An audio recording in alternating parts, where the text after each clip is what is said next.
are ways we can do that. This isn't just talk. We can do this. We can do this by being more fiscally responsible. We can announce a tax cut like Pierre announced 2 days ago, 15% tax cut for middle income. This is really significant. We can do things like say to seniors who are still working, and there's a lot of them here in this riding, that you can earn up to $34,000, used to be $24,000, or it is under the Liberals.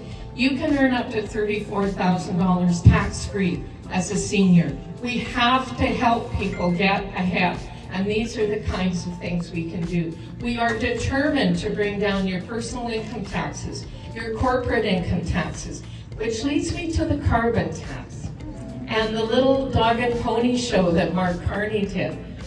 If you don't know this, I'm just going to set the record straight. There is no such thing in Canadian Parliament as executive orders. Him sitting down at a desk with some letterhead and writing, "I direct this," means absolutely nothing. If he had actually wanted to cut the carbon tax, he would have brought Parliament back into session. He would have put the legislation through with a majority help from the NDP. We would have debated it in record time, and it would have passed. But that's not what he did. He sat down at a desk and signed a letter. That is not legislative. Services down, people up, and they hired $200 billion worth of outside consultants.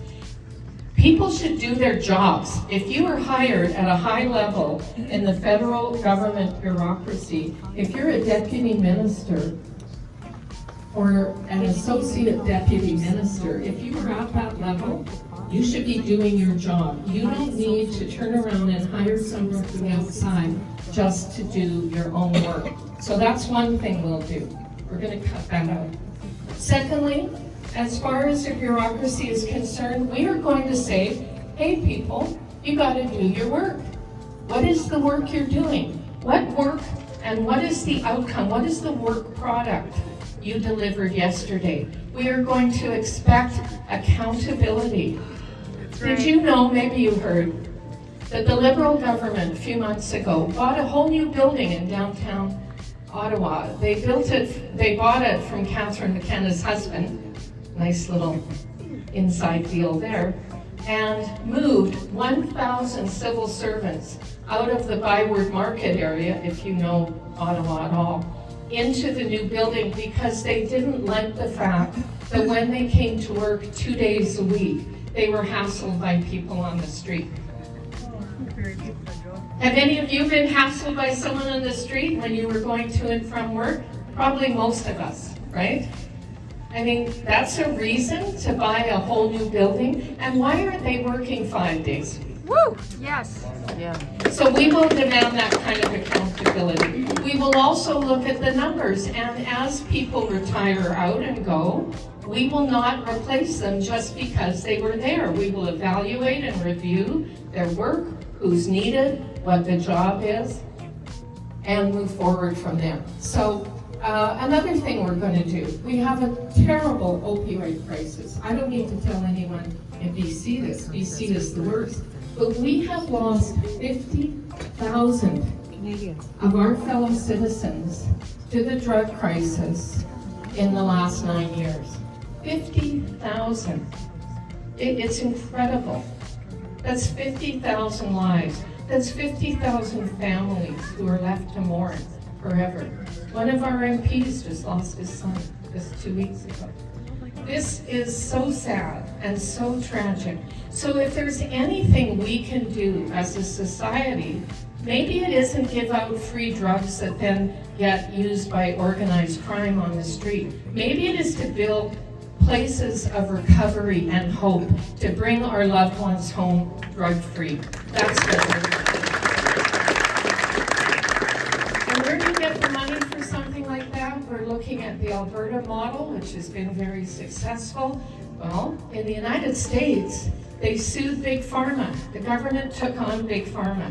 There's huge document disclosure out of those lawsuits. And It's the same documents, they apply to us as well. Do you know that Pfizer had to admit they paid a premium to their pharmaceutical agents if their client got addicted, because it meant that they were ordering more drugs? Isn't that's a sick business model in my mind. So we intend to do the same, and Pierre's declared this. We're going to take them on, we're going to sue them, and we're going to use that money to build our recovery centers, and we're going to bring people home. We have a crime problem, and we have a crime problem right here in South Surrey, White Rock. Never did I think that I would be sharing a video online of gangsters, I don't know what else to call them, with machine guns shooting down people on the streets of White Rock. Machine guns have been banned in Canada since the 1970s. This isn't about taking guns away from law-abiding hunters and sport shooters. We have to do something about crime and criminals in Canada and here. Do you know that extortion here in BC is up 547%? You've got all kinds of neighbors who are under threat of extortion, whose kids can't go to school. They're afraid for them to go out of the door, out of the house. This is unacceptable. My colleague Tim Uppel tried to bring in a private member's bill to increase the penalty if you were found guilty of extortion, and the Liberals and NDP voted it down. How could you not want to have some kind of disincentive? You know, in Vancouver, year before last, the VPD arrested 40 criminals for 6,000 crimes. That's 150 crimes per person. So the good news is, here in Canada, we don't have a lot of criminals, but the bad news is they're really busy, they're very prolific. And part of that is because they get arrested and then released, arrested, released, arrested, released. If you talk to RCMP here, Surrey PD, whomever in law enforcement here, they will say, we arrested that guy in King George in the morning, and then in the afternoon we saw him walking down the street fencing something out of the back of a car or whatever. Repeat violent offenders will be kept in jail. They will not be given bail. We cannot have repeat violent offenders killing our police officers, killing us, and perpetrating even more violence when they shouldn't be out on the street at all. And we're not talking about,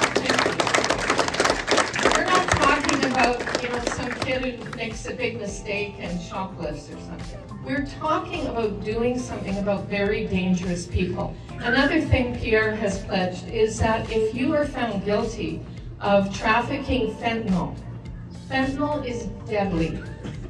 Fentanyl trafficking is really murder, let's face it. It takes a very, very tiny amount to damage and kill a lot of people. So if you are going to traffic fentanyl in our country, you will be treated like a murderer in terms of sentencing. We have to be serious about this. There are so many things I could talk about. The mayor mentioned housing. Look, why is it that the city of White Rock cannot get a dime on this supposedly amazing Housing Accelerator Fund program? And I was in Delta recently at the opening for our Conservative candidate there, Jesse Sahota, and the mayor of Delta said the same thing, cannot get a look in. I guess they're considered smaller cities. They're not that small. And we need housing in White Rock just as much as we need it in Surrey or Delta or anywhere else. And the idea of forcing people to cut up their homes and property, like the provincial government is talking about, is done without consultation, without thought to community and neighborhood plans. Yeah. But we've got to do a better job. But one way to do it is to be partners. And the reason I'm so pleased the mayor is here, among the fact that she's also my friend, is that And her husband and I both had open heart surgery, so we are in the same zipper club. But one of the reasons is that we need to work cooperatively with levels of government. We need to work. I have a great working relationship with Trevor Halford. Well, I don't know how my working relationship is with Brent, but I have a relationship anyway. And, you know, it's very, very important that federal government, provincial government, municipal governments, that we work together and find solutions in partnership. I also think this is true right across Canada. I firmly believe we need a new kind of what I'm calling cooperative federalism in Canada. We need to break down provincial trade barriers. If we broke down all the provincial trade barriers in Canada, our GDP would go up 7%. We need to be more self-reliant. One of the reasons that we're getting the heat we're getting with tariffs and all this is we're weak. We're weaker than we were 10 years ago. Our borders are porous. We're only inspecting 0.5% of containers that come into our country or leave our country. This is unacceptable. So yes, we will hire CBSA officers, another 2,000 at least, and we're going to put money into proper container tracking and scanner systems. We have to do these things to protect our own border. And in terms of protection and in terms of sovereignty, when we say Canada first, we really mean it. We are Canadian. No one else, we are Canadian. And we love our country. And as part of that promise, though, we have to be stronger, more self-reliant. And that also means strengthening our military, giving our military men and women the equipment they need. Do you know that a lot of our military don't even have basic kit? Never mind about all the talk about jets and all that. They have to buy their own backpacks. Come on. They have to buy their own sleeping bags. This is not acceptable. We have an issue with our veterans, yes, but even our serving military are treated very poorly in terms of attention, support, and funds. So we can do better, and as a government, we will do better. We'll strengthen our northern border. We will strengthen our southern border. And while I'm talking here, I just realized, because she's small, that I hadn't mentioned that Senator Yona Martin is here, our Conservative Senator for British Columbia. I'm sorry, Yona, you were behind this lovely lady, and she's tall, and you're little, so I didn't see you. Yona's a great friend to all of us. She works so hard. She works tirelessly as a senator. So if you hear people complain about the Senate, she's not one of the ones you should complain about. She works very, very hard for all of us every day. Thank you, Yona, and thank you for being here. So we intend to strengthen ourselves, be more self-reliant, unleash our resources. We should be the most prosperous nation in the world. And the only reason we aren't is because the Liberals and NDP have left all our resources in the ground. We've had people come here begging. We've had, my little grandson just came in with my daughter. Hi, Mackenzie.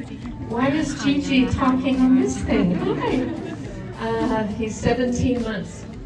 He's great. Looks like his granddad. And I'll forgive him because he's too cute. We need to understand our place in the world, and we need to strengthen that place. And one way to do it is to give our working people more powerful paychecks, not just through taxes, but through opportunity. We need to give Canadians the opportunity to work, to prosper, to keep more of the money they earn.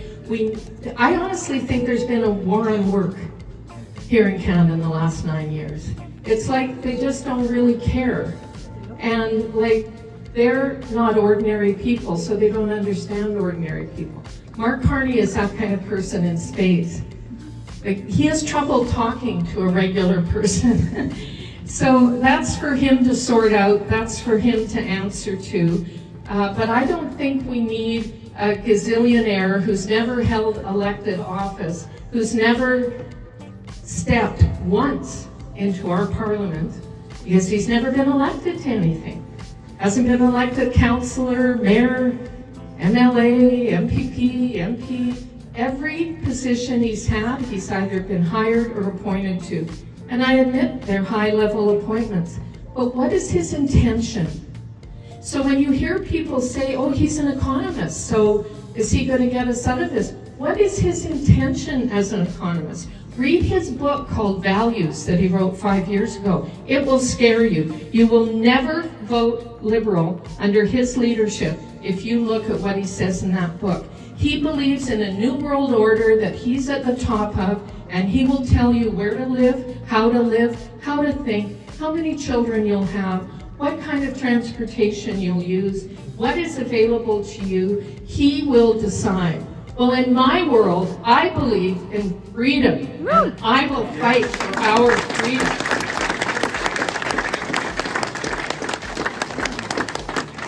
So I want to thank you again. I want to thank all my hardworking crew who put this all together. There's a whole bunch of them here. My campaign manager over there is hiding, trying to talk someone into volunteering. Miguel Martinez. I always say that a bit wrong. Miguel, he's wonderful. Born in Colombia, grew up in Toronto, now he lives in BC. So he understands living in a different kind of country, and he understands what Canada's promise, if we restore it, will deliver. Nahal Kira over there from my office. Ethan Huberman, he's here back from Western University to help us put all this together. And Bonner from my office. And we've got Janice, we've got Joan. I'm not sure where Joan is right now. But we've had Chris, we've had a whole crew of people helping us do this. And I thank you so very much. I need your time, I need your energy, I need your continued support. A donation or two would be nice, but we have a generous community here, and I know that, and I'm so proud to be part of it. I want to represent you once again in Parliament. It's been my honor for the last 5 years to represent you, and I intend to do it even bigger, even stronger, in a majority national conservative government.